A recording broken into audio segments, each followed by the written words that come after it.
When the Anne Frank face tattoo first went viral back in 2017, articles provided only a brief description of the person wild enough to do it. So we lined up a full interview with the rapper to get the full story of the Anne Frank face tattoo.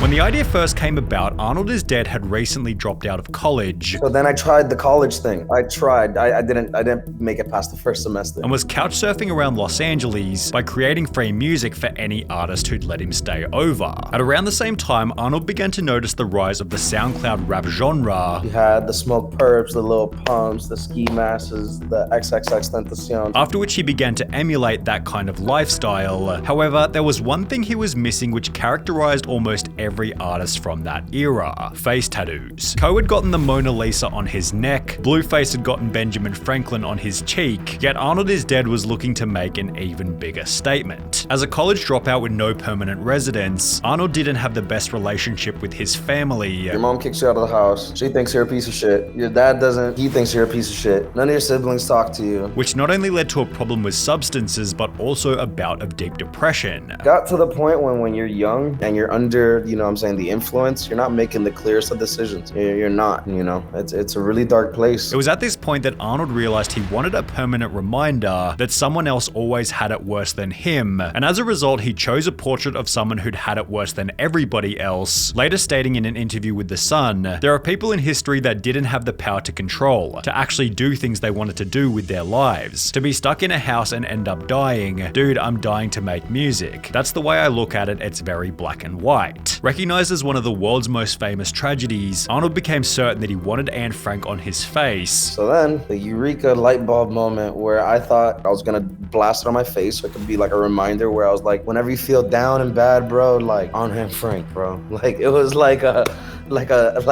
thing for me. Although instead of going to a professional tattoo studio, he instead opted for a much riskier location. I go to my friend that was living in Pomona. His name's Ryan. I love this kid. His brother does tattoos out the house. And I run up Ryan's brother's house and I tell him about my genius plan. And he's like, "So how much money do you have?" And I was like, $20. Bro, deal.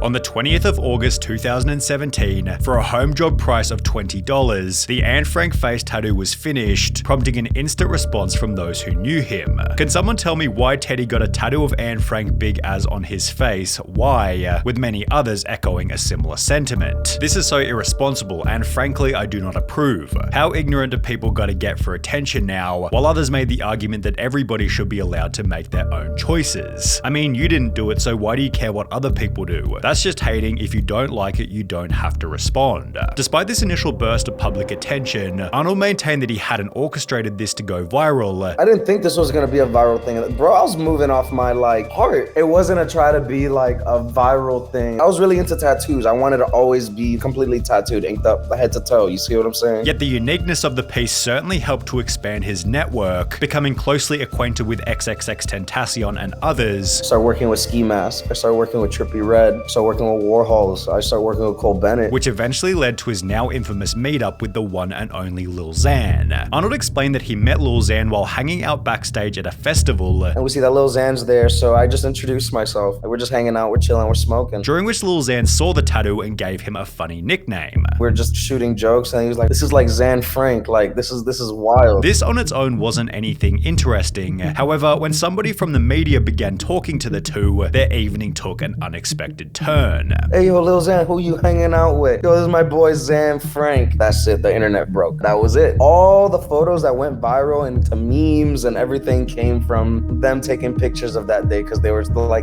just capturing that exact moment. Rapper gets tattoo of Anne Frank on his face because he's dying for his music. Arnold Gutierrez, who goes by the name Xan Frank and ArnoldIsDead, stunned rap fans with a huge inking of the Jewish diarist. Articles such as this one helped Arnold's social media to explode. After that, I wake up the next day and I have like 15K followers and the whole internet just wrecking my shit. With the virality of the situation then leading to an Instagram post by Lil Xan announcing that Arnold was the new third member of Xanarchy. The post was amplified further when Adam22 reposted the image to his Twitter with the caption "Mood Anne Frank face tattoo" before getting Arnold in a no jumper video titled "He got an Anne Frank face tattoo." This is the legend that everybody's been talking about. Yeah, Anne Frank in the Give me your version of why you got the Anne Frank face tattoo. Let's hear it. What's my version? I don't know. Let's hear your version. I don't got a version, dog. Oh, well, Zan Frank, dog. Zanarchy. Is that what inspired it? Nah, that's Zanarchy all day. Okay. Despite this, Arnold explained that people often didn't recognize who it was in the image. I get funny ones like, is that your daughter? Is that your mom? Is that your girlfriend? And then I'm like, it's Anne Frank. Some people don't know who Anne Frank is. Which is surprising, as a now deleted Reddit post of the tattoo received 4.8k upvotes on the ATBGE subreddit, which is a space dedicated to awful taste but great execution for everything that displays quality craftsmanship in the least elegant way possible. Not a bad compliment for a $20 home job. Others on the post expressed concern over his future employment prospects, yet the reply suggested that he might qualify for some niche roles, stating, "Tell that to the HR department at the Holocaust Museum, as well as standing at the exit offering pictures with his face might be the best bet for a career."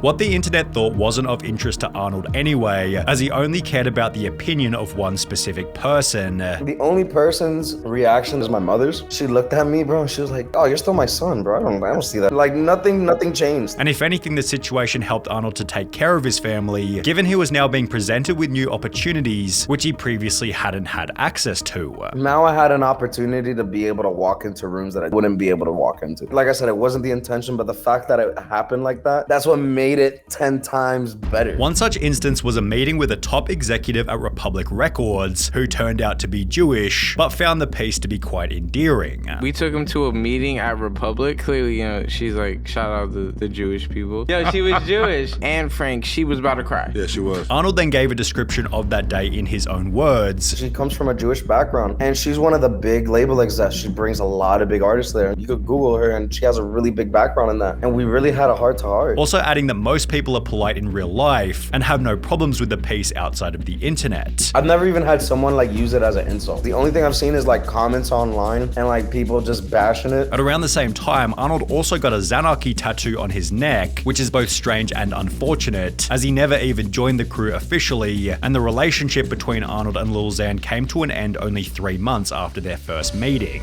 He's like not really part of Zanarchy no more. Really? Yeah, he's part of like very rare. Oh, okay. It's cool, Yeah, but it's cool. Like we cool with them, but Yeah. Well, shiny. was it the Anne Frank face tattoo that was too much?